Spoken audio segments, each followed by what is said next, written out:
Primeira delas, algumas pessoas abandonam, algumas pessoas ignoram e a gente precisa ter muita informação. Só posso te dar o microfone? Por que eu citei o exemplo do investimento, né? O ano passado eu tive no HSM, que é um evento que tem em São Paulo, e assim é um fórum que tem muito empresários, gestores, e teve um palestrante que o cara chegou lá de bermuda e camiseta, para falar para um público assim, de mais de 600 pessoas. Então, quando ele entrou, falou, pô, cara de bermuda, cara, a aula do cara foi sensacional. Então, assim, a questão do vestimento, às vezes o cara chega com um terno, uma gravata, você fala, pô, o cara intelectualmente, né? Aí você pega uma outra pessoa que às vezes ele não está bem composto e você começa a julgar. Obrigado, agradeço a sua participação. A questão do vestimento é muito interessante. Primeiro, tem um primeiro julgamento, para começar. Segundo, a gente fica no mesmo personagem a depender do momento. E eu digo isso com muita experiência, com muito conhecimento de causa. Porque eu passo o dia inteiro de terno. Porque eu sou advogado, tribunal, etc, etc, etc. E em alguns momentos eu começo a dar aula.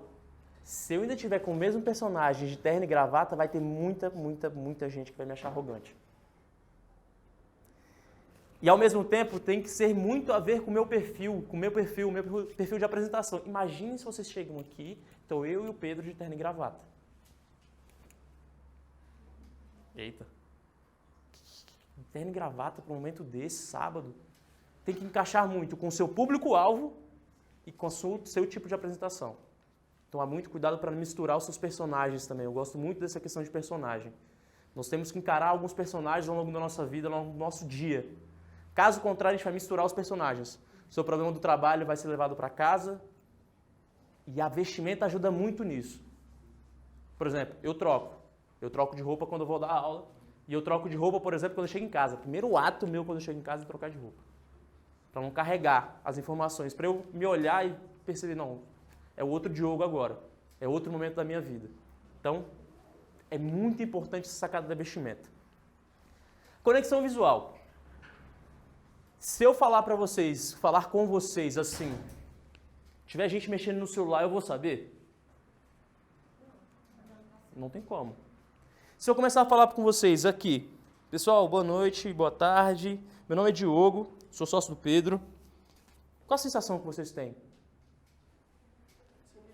Timidez, tem algo errado. Tem alguma dificuldade de me conectar com a pessoa. Porque o olhar causa conexão.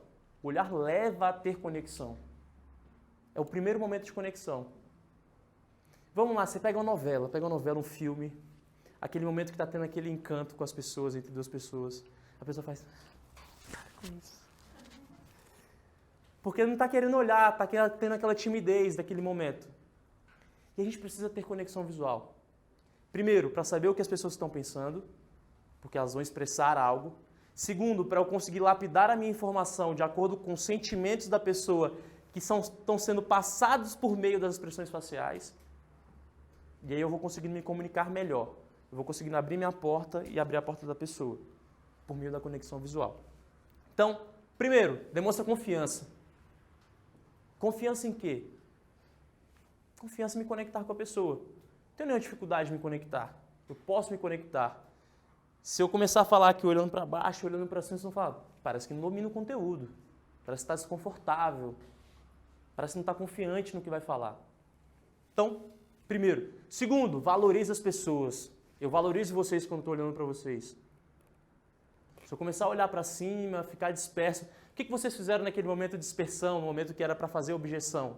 Muita gente ficou olhando para cima. No sentimento de quê? Desvalorizar o que a pessoa estava falando. Então, preciso olhar para as pessoas para valorizar as pessoas. Valorizar quem ouve. E logo, se eu olho, as pessoas me olham e eu me sinto valorizado também. É recíproco. Ah, fulaninho não olha para mim. Eu sempre pergunto, você estava olhando para a pessoa também? Ixi, não sei. Não sei se eu estava olhando. Porque isso muitas vezes acontece. Você não olha para a pessoa não olha para você. E aí a comunicação já começa dando uma tremidinha já na comunicação, por causa da falta de conexão visual. Vamos lá. Eu estou falando de conexão. O que é conexão? Quem me ajuda? Ligação. É fazer com que nós todos estejamos na mesma trilha. Eu estou falando e estou conseguindo trazer vocês para a minha linha de raciocínio, para o meu pensamento, e vocês conseguem caminhar nessa trilha junto comigo. Eu não estou falando algo que vocês estão na trilha de vocês, eu estou na minha. Porque se eu fizer isso, a chance de vocês se perderem na trilha é muito grande. Porque não sou eu que estou guiando a trilha de vocês. Então, com a conexão visual, eu consigo manter essa conexão, esse link, essa trilha igual. Alguém tem dificuldade de olhar? Quem pode levantar a mão, por favor? É sempre um número médio nas turmas. Muita gente tem dificuldade de olhar. E o Pedro, suas frases, que eu adoro. Olhar é valorizar, valorizar é conectar e conectar é amar. As pessoas se sentem conectadas, se sentem amadas desse jeito. Olha que louco. Lembra lá daquele momento que você estava apaixonado ou apaixonado? Para quem já esteve. Tem quem não esteve também. Pensa naquele momento. Sabe aquele momento? É aquele momento que você olha, você não precisa falar nada. Você só olha assim, você fica... Esse coraçãozinho saindo. A valorização é a conexão muito grande com a pessoa. Aquele momento extremamente íntimo. Que você ama aquele momento. Então, a gente precisa saber que a primeira habilidade é a conexão visual. Sem a conexão visual, percebe? O gap que fica, a porta fechada que fica. Diogo, é difícil. É difícil olhar. Porque quando eu olho, às vezes dá uma sensação de que eu estou sendo julgado, que eu estou sendo julgada. Parece que eu estou invadindo a pessoa. Parece que eu fico olhando a pessoa está se sentindo invadida. Vamos lá.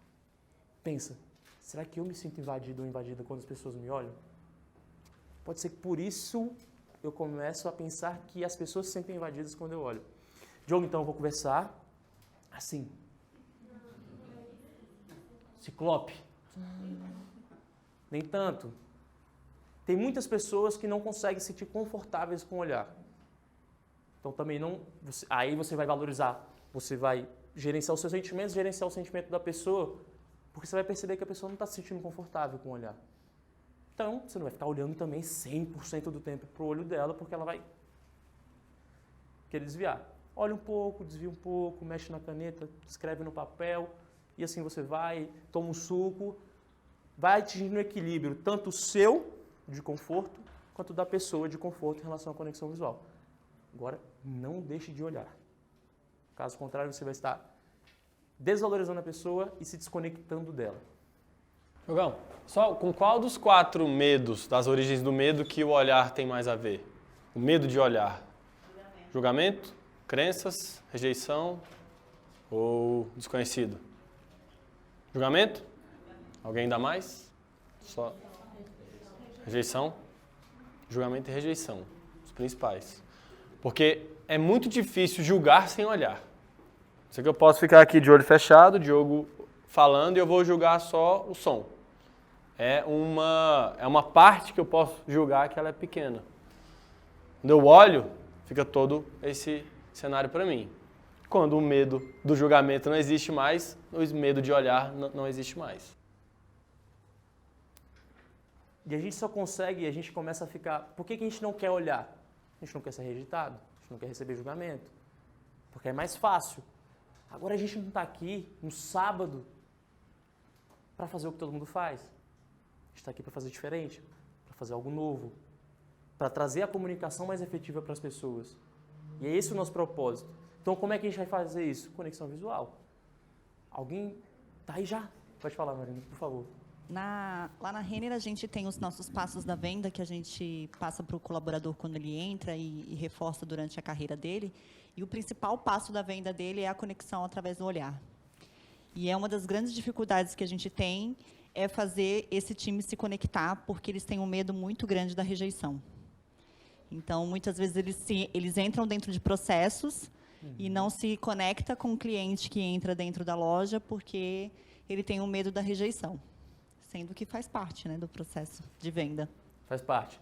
E é só com o olhar que você vai saber se você está efetivamente sendo rejeitado ou não, ou rejeitada. Se você não olhar, você não vai saber. E eu adoro falar disso aqui porque teve uma vez que eu fui numa apresentação de mestrado da minha namorada. E aí um professor falou o seguinte, porque Tinham várias habilitações no mesmo dia. Gente, está com dificuldade, está te incomodando, olha no horizonte. E eu tremendo na cadeira para não falar nada. Olha no horizonte, se você olhar no horizonte, você não vai saber o que está acontecendo com essa plateia. Você não sabe. As pessoas estão odiando, você está falando baixo, por exemplo, você está falando muito alto. Você não sabe. Você não tem um termômetro, que eu falo. Não tem um termômetro da plateia para saber. Então, se você olhar no horizonte, claro, inicialmente é mais confortável? É. Agora a gente não está aqui para fazer mais confortável. Até porque se fosse para fazer, eu estaria em casa. Mudando de canal, na piscina agora, hoje. Faz sentido? Então, precisa essencialmente olhar para as pessoas. Como fazer isso? Praticando. Não tem como fazer de outra forma. A gente precisa adquirir o hábito de olhar.